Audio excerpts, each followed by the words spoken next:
Capítulo 5. Confissão, destrancando a Câmara dos Horrores. Davi era um homem fraco quanto a mulheres. Quando queria uma mulher, ele a tomava para si e não importava se ela pertencia a alguém. No auge do seu poder, Davi apaixonou-se por Batseba e a engravidou. Ela era esposa de um dos seus oficiais militares. Davi decidiu resolver o problema.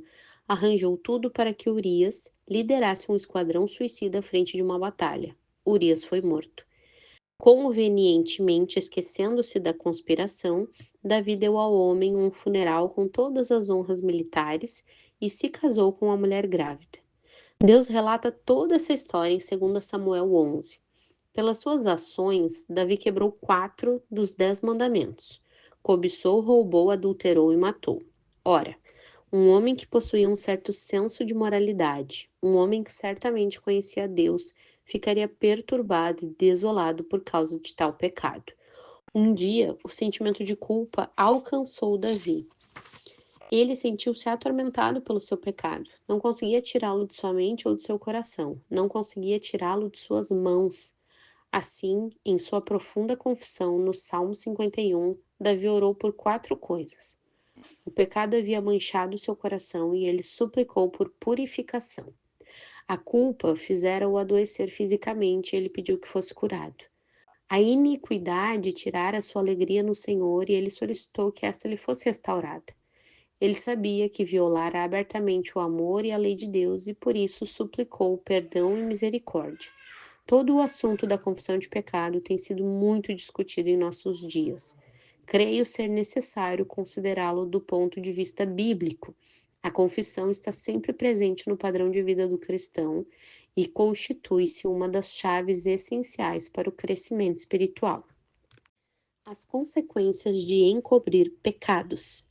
Os crentes hoje enfrentam o mesmo dilema de Davi: procurar encobrir o pecado, como Davi fez por um ano todo, ou confessar e ficar livre do pecado. Todos já travamos esta batalha. Lembro-me de que, quando era criança, enfrentei essa questão muitas e muitas vezes. Minha mãe chamava os 4 filhos, nos colocava contra a parede e perguntava: Está bem, qual de vocês fez isso? Confessar ou não confessar? Eis a questão. É claro que este é um fato que ressurge constantemente durante toda a nossa vida. Que resultados serão colhidos por aquele que encobre ou tenta encobrir o seu pecado? Primeiro, falta de prosperidade. Provérbios 28:13 diz: O que encobre suas transgressões jamais prosperará. A doença é outro destes resultados.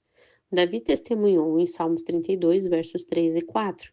Enquanto calei os meus pecados, envelheceram os meus ossos pelos meus constantes gemidos todo dia, porque a tua mão pesava dia e noite sobre mim e o meu vigor se tornou em sequidão de estio.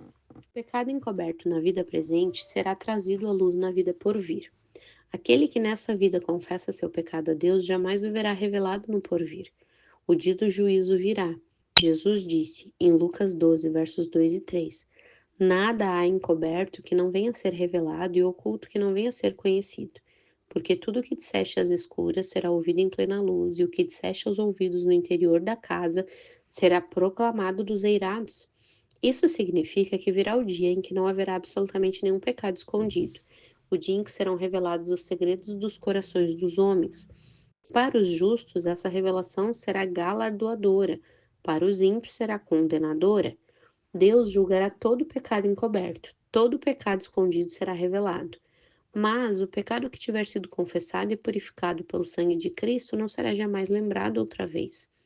Temos a promessa de que ao chegar ao céu, Deus não nos mostrará nossos pecados, mas para os incrédulos que procuram cobrir seus pecados, a notícia não é confortadora. Cristo abrirá os livros e revelará os pecados de suas vidas, julgará todos os seus pecados e lançará os culpados no lago de fogo.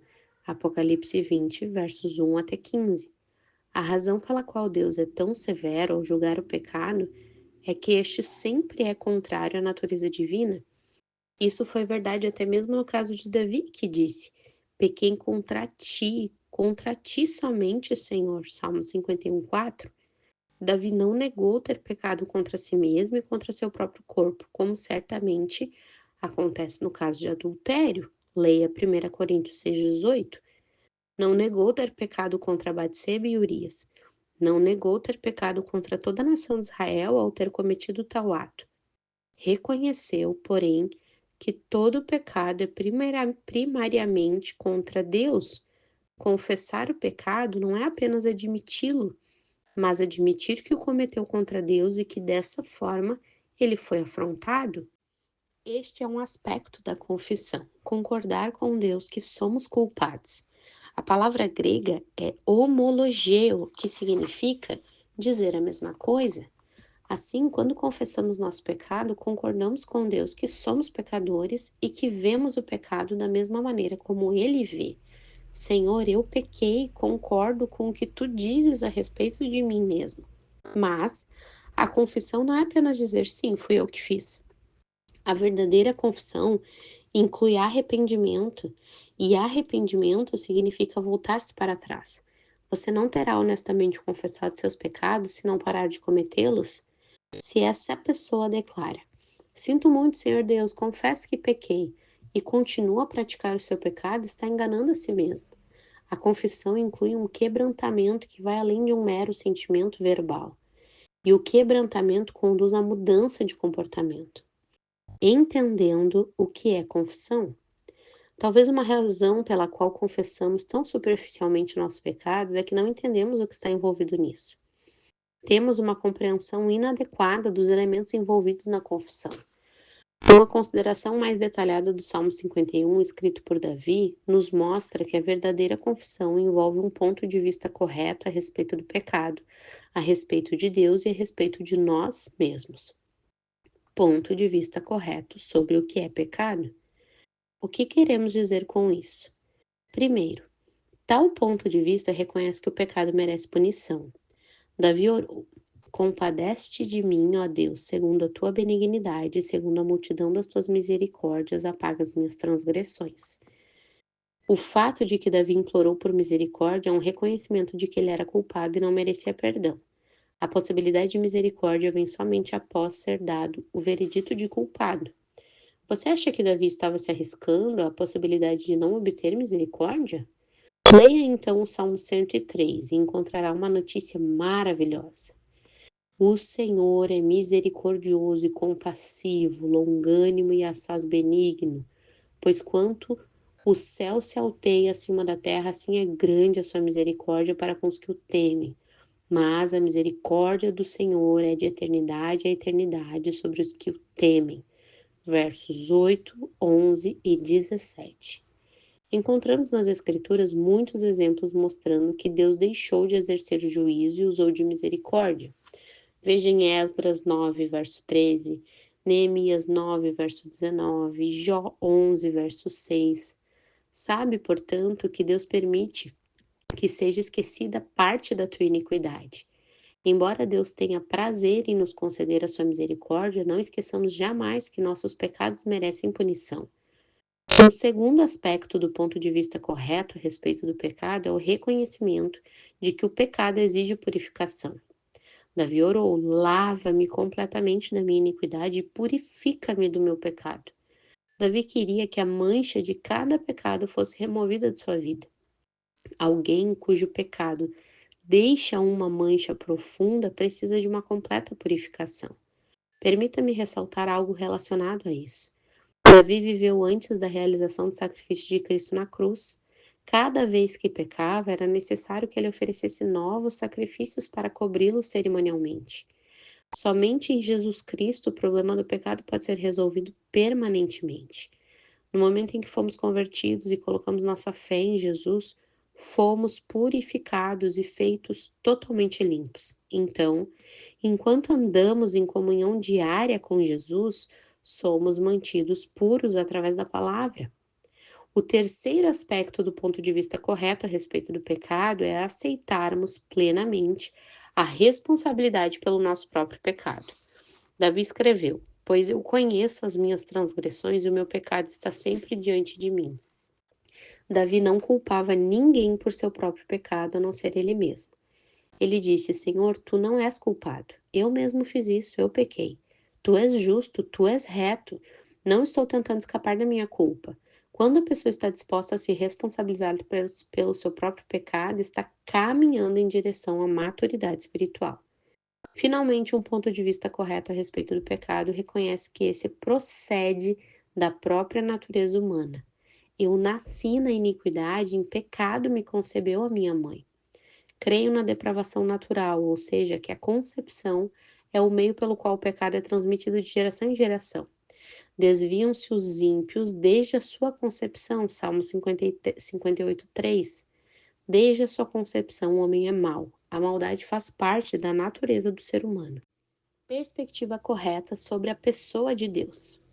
A verdadeira confissão não exige apenas uma perspectiva correta a respeito do pecado, mas também exige a perspectiva correta sobre a pessoa de Deus.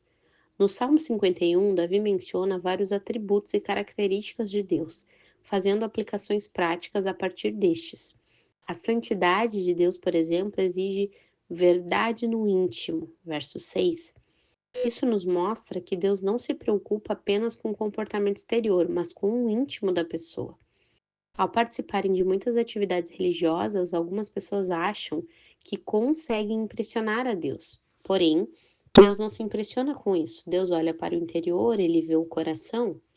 Davi também se referiu ao poder de Deus. Purifica-me com sopo e ficarei limpo, verso 7. Davi expressou sua confiança no poder de Deus para resolver o problema do seu pecado. Alguns crentes não acreditam que Deus pode mudar seus hábitos pecaminosos. Eu creio que ele pode, mas é necessário fé e confiança no poder de Deus para nos libertar de tais hábitos. Quantas vezes falhamos em entregarmos-nos totalmente a Deus para alcançarmos a vitória sobre o pecado? Depois de falar sobre a santidade e o poder, Davi faz menção do castigo de Deus. Faz-me ouvir júbilo e alegria para que exultem os ossos que esmagaste. Verso 8. Às vezes, os pastores têm de quebrar a perna de um cordeirinho rebelde e então carregá-lo junto a si até que a perna danificada se refaça completamente. Depois disso, a ovelha seguirá o pastor bem de perto, por onde quer que este vá. Davi entendeu isso. Senhor, ossos de minha perna foram quebrados, agora estou pronto para te seguir. O perdão divino é outro aspecto da perspectiva correta sobre quem é Deus. Davi sabia que Deus é um Deus perdoador, que perdoaria seu pecado. Não conheço melhor expressão desta verdade acerca de Deus do que o versículo encontrado em Miqueias 7,18. Quem, ó Deus, é semelhante a ti, que perdoas iniquidade e te esquece da transgressão do restante da tua herança? O Senhor não retém a sua ira para sempre, porque tem prazer na misericórdia. Perspectiva correta acerca de quem nós somos. A verdadeira confissão exige uma perspectiva correta quanto ao pecado, quanto à pessoa de Deus e mais uma coisa, uma perspectiva correta acerca de nós mesmos. O Salmo 51 deixa isso claro. Davi veio a reconhecer que teria de viver uma vida santa e piedosa. Por quê? Primeiro, por causa daqueles que não conheciam a Deus. Davi sabia que teria de ser santo em seu viver, se quisesse converter outros pecadores a Deus. Verso 13. Ninguém escutará um homem cujo sentimento de culpa corrói sua vida e impede que seus lábios deem um testemunho eficaz. Tal homem nada tem a dizer. Tenho certeza de que muitos crentes se calam e não podem falar da justiça de Deus por causa de suas vidas injustas e vis. Segundo, temos de viver em santidade porque Deus se compraz em um coração contrito e quebrantado. Verso 17. Podemos causar contentamento em Deus? Sim, podemos. Sejamos sensíveis ao pecado e quebrantemo-nos diante dele. Por último, temos de viver em santidade por causa dos outros santos. No versículo 18, Davi orou pelo seu povo. Ele estava de volta à prática da oração, intercedendo pelos outros, mas não poderia fazê-lo enquanto não chegasse à pureza de vida. Resumindo, a verdadeira confissão ocorre apenas quando temos uma perspectiva correta a respeito de Deus, quando vemos o pecado como ele realmente é e vemos a nós mesmos como realmente somos.